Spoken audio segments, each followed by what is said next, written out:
Friends, आज का video में हम आप लोगों को outstanding expense, prepaid expense, accrued income और इनकम रिसीव्ड इन एडवांस, ये 4 टॉपिक के ऊपर आपको मैं जर्नल एंट्री बताऊंगा, प्लस उसके साथ में उसका एडजस्टमेंट एंट्री क्या होता है वो भी मैं बताऊंगा आप लोगों को।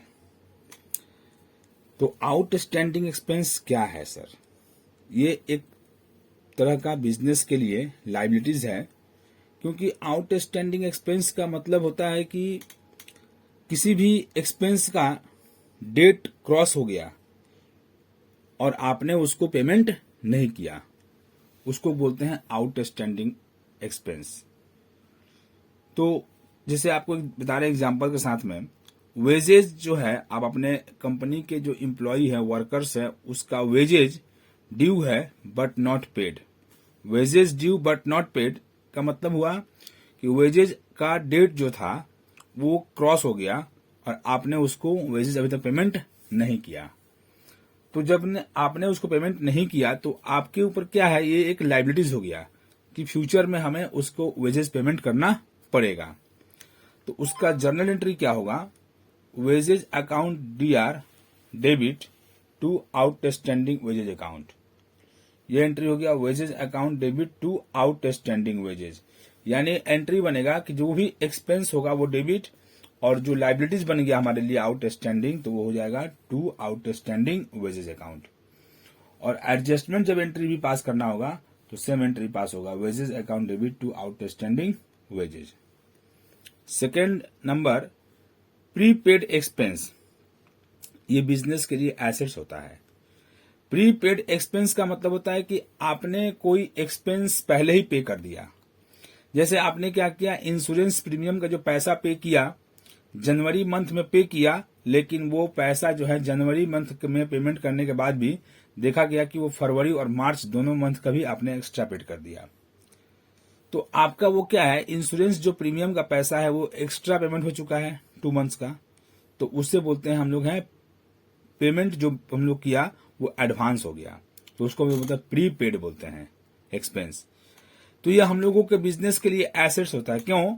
क्योंकि हमने अगर पेमेंट एडवांस कर दिया तो अब हम क्या करेंगे, उस 2 महीने का जो भी उसका इंश्योरेंस प्रीमियम का बेनिफिट है वो हम लोगों को मिलेगा। तो इसीलिए हम लोगों को उस इंश्योरेंस का जो बेनिफिट मिलेगा 2 मंथ्स का, वो हमारे लिए एसेट्स बन गया। तो आपने अगर मान लीजिए कि पेमेंट कर दिया है एक्स्ट्रा पैसा, तो आपका एंट्री बनेगा कि प्रीपेड जो हुआ वो आपका एसेट्स हो गया। तो प्रीपेड इंश्योरेंस प्रीमियम लिखेंगे, क्योंकि एक्सपेंस का नाम यहां मेंशन मैं कर दिया हूं इंश्योरेंस प्रीमियम। तो prepaid insurance premium account debit to cash account हो गया। आपने पेमेंट कर दिया, लेकिन ये है जब एडजस्टमेंट एंट्री पास होगा तो उस जगह पे क्या होगा, prepaid insurance premium account debit to insurance premium लिखेंगे। प्रीपेड जो एक्सपेंस होगा वो रहेगा और साथ में नीचे हो जाएगा टू एक्सपेंस। तो एक्सपेंस का नाम यहाँ क्या है, insurance premium. Prepaid insurance account debit to insurance premium हो जाएगा। ये हुआ एडजस्टमेंट एंट्री। लेकिन जब जर्नल एंट्री पास करना होगा तो आप यहाँ कैश दिखाएंगे, क्योंकि आपने पेमेंट कर दिया है।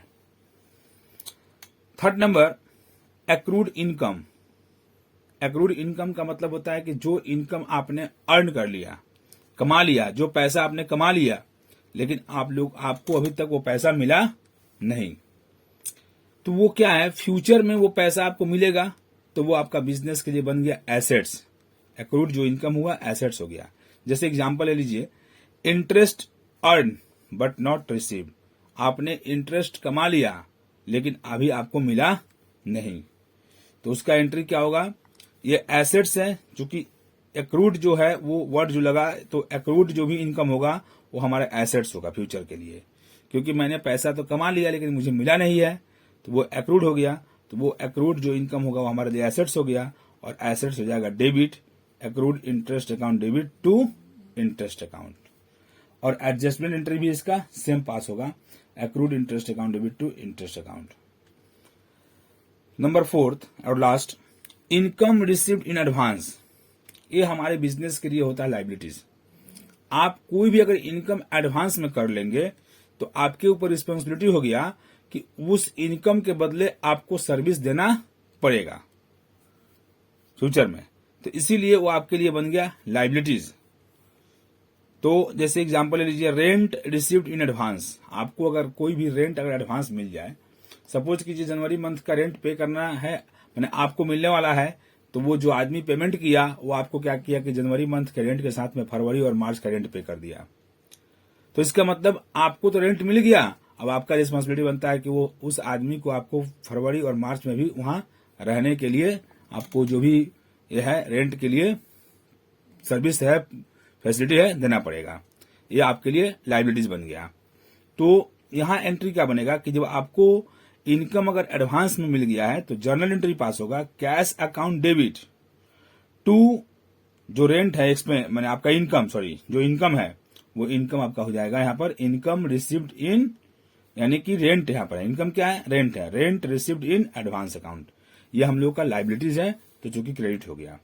लेकिन जब हम आप इसका एडजस्टमेंट एंट्री पास करेंगे तो एडजस्टमेंट एंट्री बताया जाता है कि कैश ना दिखा करके हम लोग दिखाएंगे जो इनकम हम लोगों को मिला है वो हो जाएगा debit in rent account debit, rent account debit to rent received in advance account, entry बनेगा एडजस्टमेंट एंट्री। तो ये हम लोगों का रहा आज का 4 टॉपिक का, जर्नल एंट्री क्या पास करेंगे और उसका एडजस्टमेंट एंट्री क्या पास करेंगे। Thank you students.